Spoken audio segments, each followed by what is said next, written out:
what a girl. Yo, what is good? What is great world? Behind the Logo podcast here for week 9 of the NFL season, fantasy football of the week 9 NFL season. Glitched out. Someone got water in you. We'll get that smoother. I was trying to make that sound very professional, and it was it's a all butt good. fumble. They know what they're here to see. That was a butt fumble. Oh man, y'all know what's good, right? 8-0. Take a shot. 8-0. We here, and I'm not gonna lie. I will say, in all the celebration, this week I'm nervous. I'm a little nervous this week, going up against the dark horse himself, Dan, the man with the OnlyFans. He's going up against Devontae. I know y'all Adams. noticed the beard is shaved as a result of my lost bet to him. Gotta do what I gotta do. I'm a man of my word. We got our man at 4th place right now, hanging on by a thread. But it's all good. I'll be real. I have faith in you, bro. I have faith. I have faith in the squad, man. Team money team. Coming for Hell heads. yeah. I have faith. Last week, picks did pretty well. Some picks not so well. Yo, this is a very fluid process. Some weeks are going to be better than others. However, all weeks are going to be good. And that's what I would say about last week. Last week was good. Not great, but good. It was decent. Someone from another podcast tried to get on me for saying sit Lamar Jackson. You see how well that went. Yeah, I had someone hit me up asking if they should play Burrow or Jackson. Told them to play Burrow. Ended up working out for them. So you feel me? Yeah, that's what we should start doing. Reporting our friends and people who hit us up. Because we don't talk about that enough. We don't. I've become known as a little bit of a wizard in my camp. A little bit of a wizard. But it is what it is. Y'all know what we do, man. 3 starts, 3 sits. That's how we love to start it off. Week 9. Looking forward to this week. A lot of trap games this week, if I might say. I'm going to let my man take it away. Christoph, 3 starts of the week that you love, bro. Okay, guys, let's get into it. My personal favorite 3 starts for this week are going to be, number 1, Kirk Cousins, who my man's actually has as a sit here. He thinks it's a trap game, but I don't know. I look at the matchup, and I just see how the last 5 quarterbacks to go up against Detroit hasn't put up anything less than 17 points. So, I don't know. I don't see Kirk Cousins being any different. Safe floor. Very safe floor. Next pick is going to be Terry McLaurin. Terry McLaurin going up against the Giants. So, look, guys. Newly elected captain, Terry McLaurin. Hey, congratulations, man. Yeah. Well-deserved. As a rookie. Yeah, second year. Second year. Yeah, second year. Well-deserved, though. Well-deserved. No, definitely. But, great talent and going up against a terrible team. And he gets leaned on in this offense. Absolutely. So, the targets are always there, and obviously the run game isn't. Yeah. Antonio Gibson, I don't really like his ceiling this week. Okay. But Terry McLaurin is getting close to must-start territory. Yeah? He's getting close. Last start. But this not one was, least. Yeah, this one I had difficulty because there's a lot of great plays this week, in my opinion. Yeah. But, we can only give you guys 3. If you want the full list, follow us on social media. Yes, check the Twitter page for the full list. Check the Twitter page. My last guaranteed boom of the week is James Conner going against Dallas. Okay, yeah. Guys, Dallas is trash. Horrible. They're trash. They don't know what they're doing. And this isn't a game where I don't think Big Ben is going to go out there. And doesn't have to. He doesn't. James Conner is going to run the ball down their throat and put up about 25 fantasy points. Yeah. That's my starts of the week, guys. Yeah, James Conner is a great smash play in a smash spot. To the Kirk Cousins point, my thing is volume. Like, we saw what Dalvin Cook can do when leaned on heavily. The Lions, take it from me, guys. I as a Lions fan, I understand we have absolutely no one on the defensive side of the ball who can contain Dalvin Cook. You don't think they try to stack the box for that reason? Won't do anything. Like, I'll be real. Like, it will literally not do anything. And I mean, I think the Lions are smarter than leaving Justin Jefferson on an island or leaving Adam Thielen on an island. I think if anything, they force Kirk Cousins to try to beat them, and we'll see how that works. That play can go either way. It really can. Good, 50-50. But yeah, man, I like those a lot. So now for my plays, if my Face ID will work. It doesn't recognize you without the beard. I guess not, right? My first one, I'm going to go with Phillip Lindsay. Lindsay. So the Broncos' backfield has been, unfortunately, kind of a conundrum, but simply due to injury. When Phillip Lindsay was out, we saw Melvin Gordon handle the bulk of the carries, receive all of the workload, did pretty well with it, but what doesn't show that explosive nature that Phillip Lindsay has. Like Melvin Gordon seems like to be that guy that is always in a great spot and only performs good. Yeah. So Phillip Lindsay has taken limited carries and has made the most out of them, getting a touchdown, I believe, in the last 2 weeks, getting over 60 yards in the last 2 weeks on less than 10 carries. Like, so the guy can get it done. I believe he's cleared concussion protocol. It looks like he's going to play against Atlanta this week. Atlanta cannot stop the run. Feel confident plugging in Phillip Lindsay in your lineup. If you have both of them, Phillip Lindsay and Gordon somehow, Lindsay over Gordon. So that's that. Second, my guy from Oregon, the University of Oregon. There it is. My guy, Herbert. Justin Herbert J-Dog. the pervert. Why you had to do that, bro? My fault, bro. Why you had to do that? Herb the perv, man. Hey, that's going to trend. Yeah, that's true. Hashtag Herb the perv. The guy is the number one leading scorer in fantasy since he has taken over the starting quarterback job in Los Angeles. Los Angeles now. Yeah, Los Angeles. I don't know what else there needs to be said about him. He does the matchup make him a fantastic play? Yes, but the guy went up against Tampa Bay, a defense who we've seen stymie some quarterbacks, and absolutely dominated. The defense doesn't do him enough justice, which is why they unfortunately lose a bunch of leads at the end of games. But Herbert is a lock for 2 to 3 touchdowns in my eyes. The turnovers are a little worrisome. I'm not too concerned about it, though, because he makes up for it with touchdowns and has the potential to get it done with his legs as well. Yeah. Lock and load with Justin Herbert this week. In fact, I'm going to go so far as to say Justin Herbert scores more fantasy points than Russell Wilson this week. Ooh. Just going to throw that out there. Just to show how confident I am in the perv. Perv. And last, certainly not least, I'm sorry that my partner convinced all of you that last week was the Le'Veon Bell week.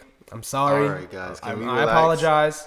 Can we relax? But I have the utmost faith and confidence that this is the Antonio Brown game. He's back, people. He is back. Chris Godwin, yes, participated fully in Wednesday's walkthrough. However, Thursday is the most important day to look for when trying to monitor a fantasy player's participation and whether or not they're going to play, their availability. Wednesday's walkthrough didn't involve catching. It just involved walking through formations and plays, which Godwin can do because it's not a lower body injury. It's a finger injury, which he needs to catch the ball. I don't feel good about his prospects to play, and index finger surgery is a little bit more intense than people would like to think. I'm going to say that the Bucs err on the side of caution and Godwin doesn't play this week, which boosts AB's fantasy outlooks even more. I'm willing to say, though, even with Godwin playing, if AB plays more than 20 snaps, he's a lock for 5 catches, he's a lock for 50 yards or more, and he's a lock for a touchdown. Do you think there's a chance that Godwin could be out there as a decoy? Nah, they don't need to do that because I see this. I think the Bucs and the Saints both realize that this is a matchup that will probably happen again in the playoffs, and you're not going to show all of your cards right now. You're not going to show all your cards. If Godwin isn't healthy, he's not going to play. If he is, he will. Simple as that. But those are my plays, man. We got Justin Herbert, Phillip Lindsay, Antonio Brown, Kirk Cousins. Damn, were my picks that forgettable? All right. Starts Kirk Cousins, Terry McLaurin, James Conner. Terry McLaurin and James Conner. You heard it here. Foist. Now, man, my least favorite part. Foist. You like that? We've been tripping with the sits. Bro. We've been tripping because, our mind is wired for points. It's wired to get the most points possible. Sure, we can go with that. You feel me? That's what I've been rocking with. All right. But you know what it is about sits? Our sits are better when it's like, should I play X or Y? Yeah. That's what we're better at. But, we're learning. We're growing, evolving. Yes, Hashtag growth. 3 sits, man. 3 plays that we don't like this week. Who are we sitting? Who's staying on the bench? Okay, guys. First sit of the week, I say keep Big Phil on the sideline. Keep Phillip Rivers on the sideline. Listen, when you go up against the Baltimore Ravens, you either got to have a very strong running game, which they don't, or you got to have a deep ball, yes, which Big Phil doesn't. He's dinking and dunking, fellas, and that's where the Ravens live. They have the linebackers for it. They have the corners for it. Before you continue, I got a notification. Jordan Reed has been activated, is available to play in the game Thursday night. Oh. So just keep an eye on that, people. Keep an eye on that. But, Big Phil is a no-go this week, guys. Second sit of the week. Second sit of the week is his teammates in the backfield, Jonathan Taylor.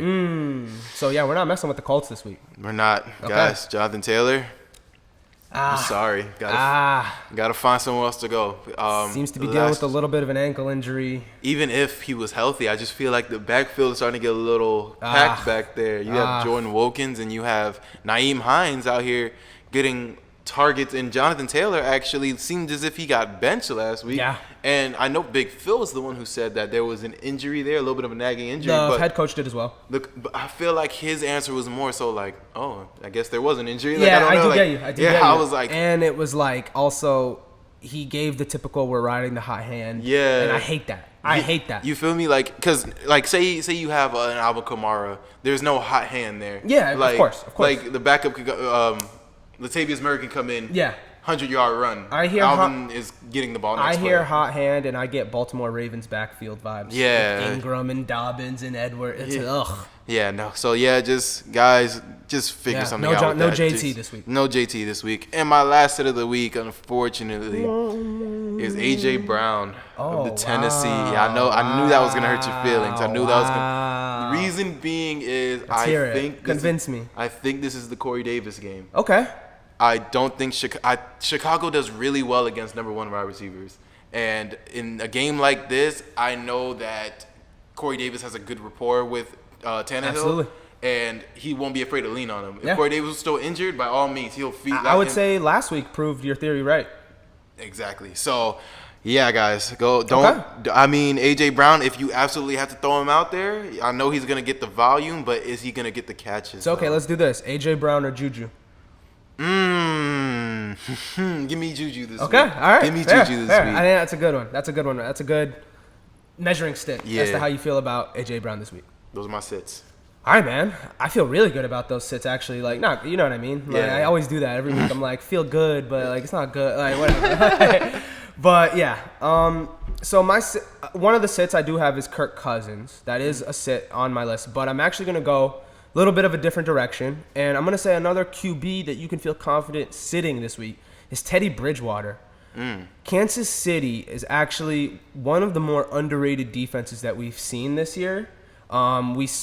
They have an ability to limit speed on the outside, which is where Carolina thrives with their receivers. Yep, Robbie Anderson. Tyrann Mathieu is one of those guys who can make plays all over the field. Honey Badger. And their defensive line is actually pretty good with Chris Jones spearheading the way there. With that being said, we do get Christian McCaffrey coming back, it looks like, against Kansas City, and that does help Bridgewater's prospects a little bit, alleviate some pressure. But in Kansas City, I think this is a game where if you have a guy like Herbert, if you have a guy like, honestly, against Washington, maybe Daniel Jones. Like, there's some options out there maybe on the waiver wire. Joe Burrow is someone who I'd feel confident instead of wow, brain fart. Brain fart. Wow, that was bad. But yeah, second sit of the week, I am going with, gosh, my phone locked so quickly. Second sit of the week, I'm going with Jared Cook. Jared Cook. Red Kirk Cousins, already talked about him. Jared Cook. So the Buccaneers defense might be one of the most inconsistent units. Like, they're very hard to try to guess what's going to happen week to week. But the Saints have improved with defending the tight end a little bit. I know when Hunter Henry was going up against them, when the Chargers played them, we thought he would have a big block game, and they were actually able to contain the tight end pretty well. Last week, the Saints go up against Jimmy Graham, contain the tight end very well. So I think we see a similar trend with that this week. On the flip side of the ball, the Buccaneers defense, they did give up a big game to Darren Waller. Darren Waller's a beast, though. Yeah. Like, he's built different. He's not a tight end. And we like that matchup with Derek Carr. Not so sure how I like that matchup with Drew Brees, especially with Michael Thomas coming back. I think he's going to funnel a lot of targets. Emmanuel Sanders coming back, he's going to funnel targets. Sit Jared Cook.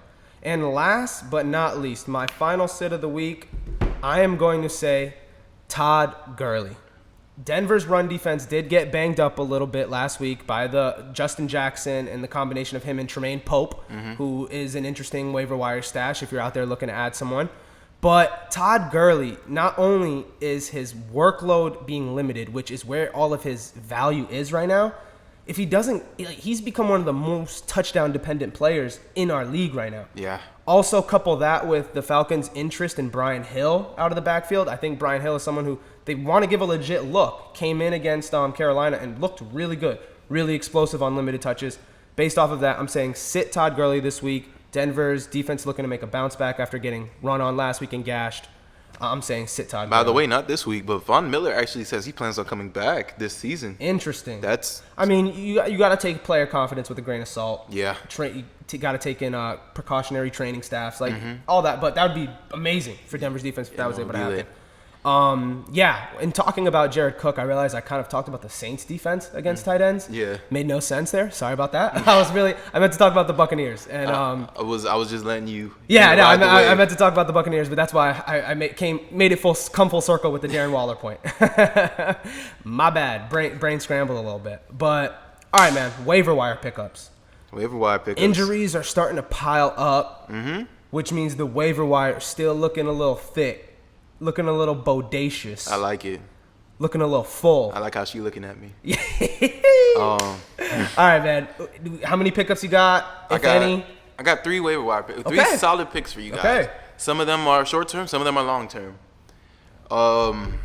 First, give me a little bit of Damian Harris of the last call on Damian Harris, people. This is the last call on Damian Harris. It's coming.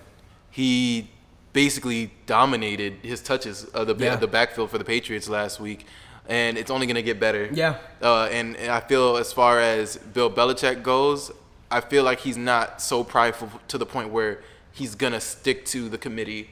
He's going to go with what works, and Damian Harris works. Guys, go get you a Damian Harris. Thank me later. Next pick, I'm going to go Jalen Reagor. Again, guys, listen, let me tell you something. What Antonio Brown is to Tom Brady, sleeping in his house, being best friends off the field, that is what Jalen Reagor is to Carson Wentz. They have the same agent. It was Carson Wentz's doing that got him on the team over the likes of, I don't know, Justin Jefferson, fucking Jared Jeudy, Brandon Ayuk. Guys, I could go about that all day. But listen, Jalen Reagor, he looked really good in his return back. Carson showed that he trusts him already, and that's going to take some touches away from Fulgham. I understand, but listen, I'm telling you, Reagor is going to see the targets. He's going to see the volume coming up, especially with Ertz being out for the remainder of the season. Get ahead of that now. Get ahead of that now. And my last pick, this one is one of the short-term ones I was talking about. If you're one of the people who got bit by the running back injury bug, I say Matt Breida is a good waiver wire pick. Interesting. I mean, last one seen on the field, he looked pretty good. Got to keep an eye on the injury report. He didn't practice on Wednesday. Dealing with a hamstring issue, so definitely keep an eye on that. Not sure if that was more of a what's the word? Rest, because I feel like they're gonna make him legit workhorse back for the next 3 weeks. Okay.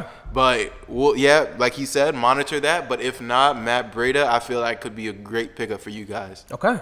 I like those, man. Trying to help these teams, man. Like, real talk. Like, you don't get 8-0 just by drafting well. My God. The waiver wire is where I make my money. So, someone who I'm going to bring back from earlier that I mentioned in reference to my sit with Todd Gurley, go ahead and pick up Brian Hill. I'm seeing the same type of vibes that we got from Chase Edmonds with Kenyon Drake. He just needs the opportunity. It seemed like Gurley was dealing with a little bit of a nagging something. I don't know what, but he was on the sideline for a decent amount of series for Atlanta, and Brian Hill looked great in the opportunity. He looked explosive. He looked elusive. I think that's someone who you can start to try to maybe figure out if you could play him at the flex. If right now, worth a stash. I'm not going to say plug and play yet, but let's see what he does with some more opportunity that he seems to be getting under the new head coach in Atlanta. My second one that I referenced as some breaking news that we got with him being activated off the IR, and I had him before I knew of this, Jordan Reed. George Kittle, broken foot, out for at least 8 weeks. He's saying he's going to be out for 2 weeks, but this is why I said we got to be careful with player confidence. That injury looks very severe. Looks like he might be out for the rest of the season. With that being said, Jordan Reed, I know the injury history, and I know not the most available guy. But when on the field, the guy makes plays. He's basically another receiver. Very fast with the limited amount of weapons that are in this. Some could argue he was the Waller before Waller. Honestly. I hate to bring a guy like this up, but he reminded me of like Aaron Hernandez, kind of. Like, you know what I mean? Just on the football field. Yeah. On the football field. On the football field. No, yeah, Jordan Reed, if he's on your wire, is out there, and a lot of them, go out there and pick him up. This episode is probably going to be dropped on Friday. Hopefully you guys go out there and play him against the Packers. My last one is, this is also going to lead into my sleeper of the week, Darnell Mooney. I've seen too much talent out of this guy. I've seen too much explosiveness out of this guy. I agree. For any fantasy manager to not at least take him seriously. Mm-hmm. The only thing that limits his opportunity is quarterback play in Chicago, and what limits the quarterback play in Chicago is the offensive line play. Nick Foles does not have time to even find Mooney, but the guy gets open so fast. In that Monday night game against the Rams, burned Jalen Ramsey on a stutter step, and if Foles has a half more second, that's a 90-yard touchdown. The guy's explosive. I like his hands. I like his route running. I think he complements Allen Robinson really well. Mm-hmm. The Bears do not know what to do with Anthony Miller. They can't figure out what to do with him. Once he leaves that system, he'll be a viable option. But now it looks like they believe in Mooney, and I think he's worthy of a pickup. Definitely worthy of a pickup. Yes, sir. The Dolphins running backfield. I was nervous that you were going to bring it up just because I don't want to give the impression that we have faith in them figuring out who's going to dominate that backfield. Yeah, no. Like, I'm hearing Patrick Laird. I'm hearing Jordan Howard might now be activated, and he can always come in as a goal line guy and vulture touches. Yeah. Like, are you, and even answer how you feel about that backfield moving forward, and are you keeping Myles Gaskin on your roster if you have him? Well, yes, I'm keeping Myles Gaskin because they've shown they have faith in him. Okay. So this injury is a bit of a setback. So hold on to Gaskin. And if you do see Miami having success with, a Matt Breida or Jordan Howard, then you should maybe hold on to him, but you should maybe look to sell high at the time. Okay. Because last one seen on the field, he looked good. Okay. So, maybe someone in your league who's desperate for a running back. Yeah. You should definitely just not throw him on the wire, though. Okay. Don't do that. All right, yeah. I just wanted a little bit of clarity on that, your perspective. Mm-hmm. With that being said, sleeper of the week, buy low, sell high, and then we can let these beautiful people get out of here, man. Who's your sleeper of the week this week? Who are you feeling? Sleeper of the week? Who are you feeling, bro? Who are we plugging and playing and shocking the world with? Daddy Cam. Daddy Cam, sleeper of the week. The fact that he's been relegated to a sleeper now. Yeah, no, it's crazy. I get it, and I get why some of you have dropped him, some of you have been hesitant to put him in. Available in a lot of leagues. But going up against the New York Football Jets, that's a good matchup. They're like the football Jets. Nah, they're pretty bad guys. Yeah, and I have so much faith that Cam has a bounce back game against a team that he knows he's better than. Yeah. I feel like his confidence has been shot due to the matchups he's been getting recently. And last week, he had a decent showing. He had him as a sit last week, I'll be honest. Yeah. Put up 18 points. Made me look foolish. And he was a fumble away from winning that game. Yeah. And going up against the Jets, I like him to not only replicate that performance, but double it. Great bounce back spot for him. We'll see. So the reason I said the whole Darnell Mooney thing kind of fed into my sleeper of the week pick is because my sleeper of the week pick is completely based on speed. It's based on an ability to take advantage of the matchup. And it's also been limited by quarterback play, unfortunately. My sleeper of the week is Willie Snead. A guy that is rostered in less than, I want to say, 1% of NFL.com leagues. Mm-hmm. Listen, the Ravens scheme is starting to annoy all of us. Like, do I have faith in Lamar Jackson to only beat me with his arm? As of right now, I do not. And if you watch our episodes, an earlier one, I predicted seeing some regression from Lamar Jackson this season. Mm-hmm. I don't know if you remember that, but I was like, people are catching on to the legs. They're going to force him to beat them with the arm. He can do it against bad defenses. Can he do it against the elite and even good ones? Mm-hmm. We haven't seen it yet. Indianapolis, to me, their defense has been they've been kind of matchup based. And the numbers early in the season have made them look like they're number one defense, but there's some holes there. They got a little bit exposed against the Browns. I think they get exposed this week against the Ravens. With that being said, I think Lamar gets it done with his arms. I think he has over 250 through the air and over 70 on the ground. I think Lamar has a huge week this week. And I think that not on the back of Willie Snead, but Willie Snead plays a big role in what they get done this week. I'm predicting 6 catches, 75 yards plus and a touchdown for Willie Snead this week. That's my sleeper of the week, and he's definitely on your waiver wire. He is definitely on your waiver wire. Yeah, ain't nobody. Unless you're in like a 18-team league, even then, legit. Because Hollywood Brown and Mark Andrews get all the attention, but no, Willie Snead I think is a great plug and play. Yeah. With that being said, I unfortunately do not have any buy low or sell highs this week. Right now, trade deadline is coming up. Mm-hmm. I think now is you should have a good idea of where you are. Yeah. If you're not going after a whale, like there's really no tinkering left to be done on my end, unless something changes. I have an interesting buy low. Okay, I like it. Thank you. Okay, guys. Anyone in your league who owns Chris Godwin could be kind of frustrated right now due to the injury and the addition of Antonio Brown. I believe the addition of Antonio Brown is going to open things up for Chris Godwin, because now you have two wideouts in Mike Evans and Antonio Brown that open up the field to an extent where, Tom Brady works in the middle of the field. That's where he lives. Yeah. And Chris Godwin is where? Middle of the field. Middle of the field. That's where you see all his targets, whether it's over the top, whether it's for that third down conversion. Now, he lives in between the numbers. And I don't think just because if anything, Antonio Brown takes away from Mike Evans' mouth. He takes away from Gronkowski's mouth and Scott Miller's mouth. Yeah. I think Godwin is going to eat along with Antonio Brown. Okay. So if you can, go out there, feel it out, see what they want for him. And I think you can get him for a steal right now, honestly. It's like the Devontae Adams move that we were talking about a couple weeks ago. Mm-hmm. Just frustration, not knowing, and just necessity for a win at the moment. Exactly. Teams get frustrated. Like, play, and this is something I got from a show I'm watching now. You don't want to play the game. You want to play the person. You feel me? Like, put pressure on the manager. We should put that like right. You feel me? Yo, put pressure on the manager. Be like, yo, your team ain't doing shit, brother. You feel me? Like, brother, like Hulk Hogan, brother. You got to put some pressure on their neck, man. But I like that advice a lot. Hey, man, this segment has been on the money this season. It's at the end of our episodes. You got to keep the gems hidden at the end to make sure y'all watching the whole way through. So, looking forward to this week. Like we said, a lot of trap games. I think that Seattle game is a trap game. I think, like you mentioned, the Detroit Lions-Minnesota game is a trap game.